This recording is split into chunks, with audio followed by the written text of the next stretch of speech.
Senhora Presidente, senhores e senhoras deputados, de acordo com os dados divulgados ontem, a economia portuguesa apresentou um crescimento negativo de 3,9% em termos homólogos e 0,3% em cadeia. A economia portuguesa apresenta a recessão mais prolongada de sempre, 10 trimestres consecutivos de quebra do PIB.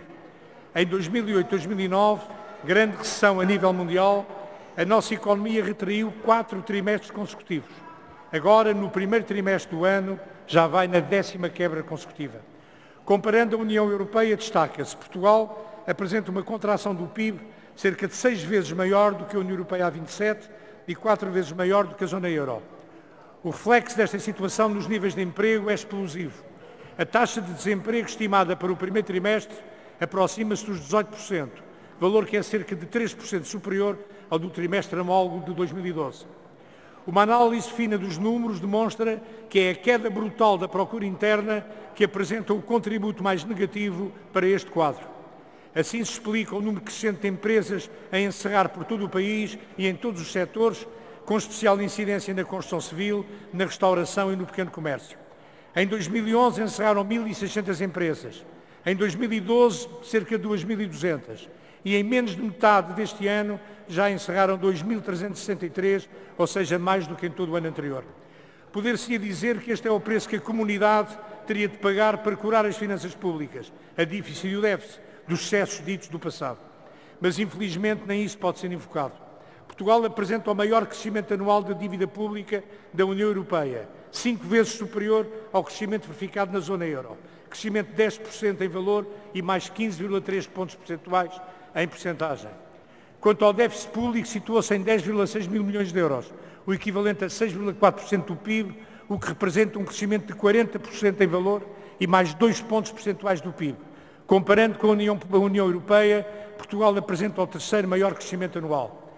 Com o país em plena crise, o Governo optou por assentar, quase em exclusivo, a economia nacional e o emprego nas exportações de bens e serviços e na atração de investimento estrangeiro.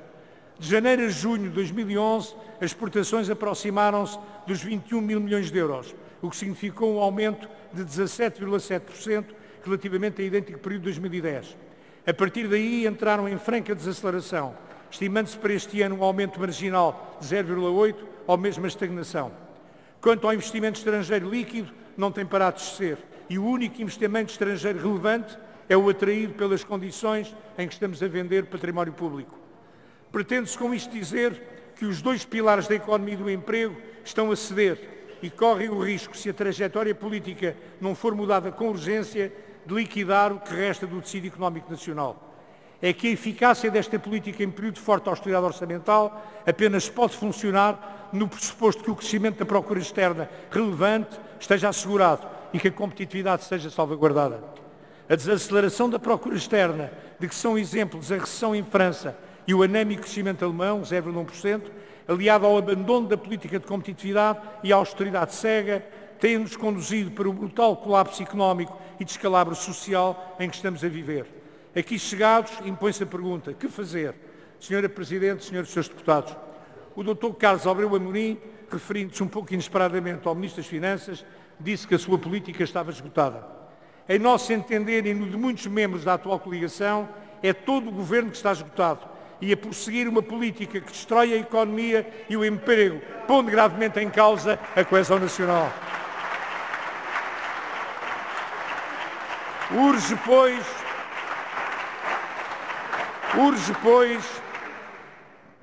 substituir com urgência a atual trajetória política seguida pelo Governo por uma outra que abandona a austeridade cega que nos está a destruir e que, com modéstia, perante os graves problemas nacionais, seja capaz de conjugar finanças públicas com crescimento económico e respeito pela dignidade das pessoas.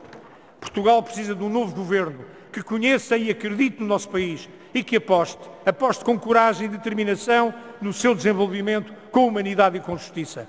Uma nova política que, como o PS tem vindo a defender, opte pelo seguinte: primeiro, demonstrar às instituições credoras que o ajustamento em curso está a destruir os alicerces económicos e sociais do país, sem que nenhuma das metas previstas seja atingida. Daí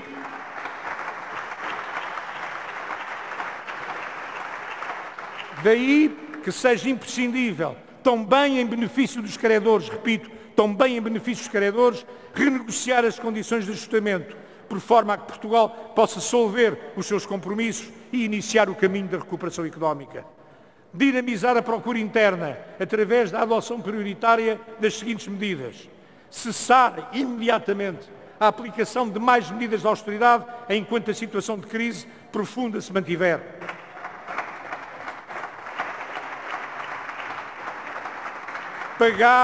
Pagar as dívidas do Estado, administração central e local, às pequenas e médias empresas. Estima-se que as dívidas do Estado às empresas se estenda a cerca de 2,5 mil milhões de euros, 1,5% do PIB, pelo que o seu pagamento não só alivia a tesouraria de grande número de empresas, como presta à economia um relevantíssimo serviço. Para tanto, devia ser estabelecido um sistema de confirming negociado com o sistema bancário, generalizado a todos os serviços do Estado, nos termos do qual as faturas devidamente confirmadas e cujo pagamento apresenta uma mora superior a 180 dias poderiam ser apresentadas a uma instituição financeira capacitada para as liquidar no prazo máximo de 15 dias. O Estado pagaria à instituição financeira no prazo de 90 dias, a partir do qual assumiria os respectivos juros. Outras medidas. Aumentar o salário mínimo, como aliás é desejo dos parceiros sociais. Repensar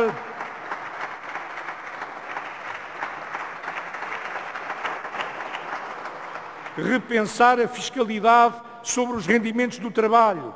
Temos que ter a noção que esta fiscalidade é responsável por cerca de 80% do aumento global dos impostos. Acabar com as penalizações sobre reformados e pensionistas, sem prejuízo, obviamente, das medidas que se venham a mostrar necessárias à sustentabilidade do sistema. Reduzir o IVA da restauração.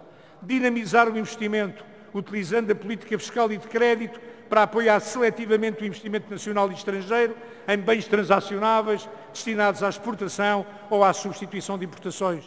Dever-se criar uma contracorrente entre o Estado e as empresas, a ser movimentada periodicamente pelo saldo entre os créditos e dívidas fiscais da empresa para ajudar a tesouraria e financiar as PMEs. Quanto ao regime do IVA de caixa, deve ser ampliado o teto máximo dos atuais 500 mil euros para um valor não inferior a 2 milhões e 500 mil euros. Igualmente, devia ser eliminada a obrigação de liquidar no final do ano civil o IVA pelas faturas não pagas, que é claramente um absurdo.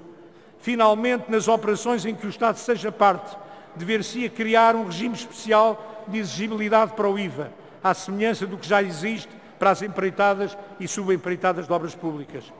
Uma brevíssima referência à política de emprego, que deveria contemplar um regime de formação para os desempregados, a criação de estados para jovens, erro grave terem diminuído o I9 Contacto, erro de grande gravidade, e a colocação de inscritos nos centros de emprego em instituições públicas ou empresas privadas, com custos salariais repartidos entre o Estado e os empregadores. Numa outra perspectiva, deve ser combatida a persistente inadequação entre a oferta da educação nacional e as necessidades das empresas, o que implica associar cada vez mais as empresas à gestão do ensino técnico e profissional. Senhora Presidente, senhores e senhores deputados, eis algumas breves sugestões que a atual situação económica e social do país aconselharia fortemente a adotar no mais curto espaço de tempo. Não temos ilusões que o atual governo, que tanto fala em consenso, nem as irá considerar, apostado que está numa política que apenas sabe conjugar os verbos cortar e despedir, com as consequências já conhecidas. Tínhamos então esperanças, Senhora Presidente e senhores deputados, tínhamos então esperança num novo governo escolhido pelos portugueses, que dê um rumo e liderança ao nosso país. Vou terminar, Senhora Presidente. Tínhamos então esperança num novo governo escolhido pelos portugueses, que dê um rumo e liderança ao nosso país, em que a economia seja um instrumento para construir uma sociedade digna, mais livre, justa e solidária, onde vale a pena viver. Esse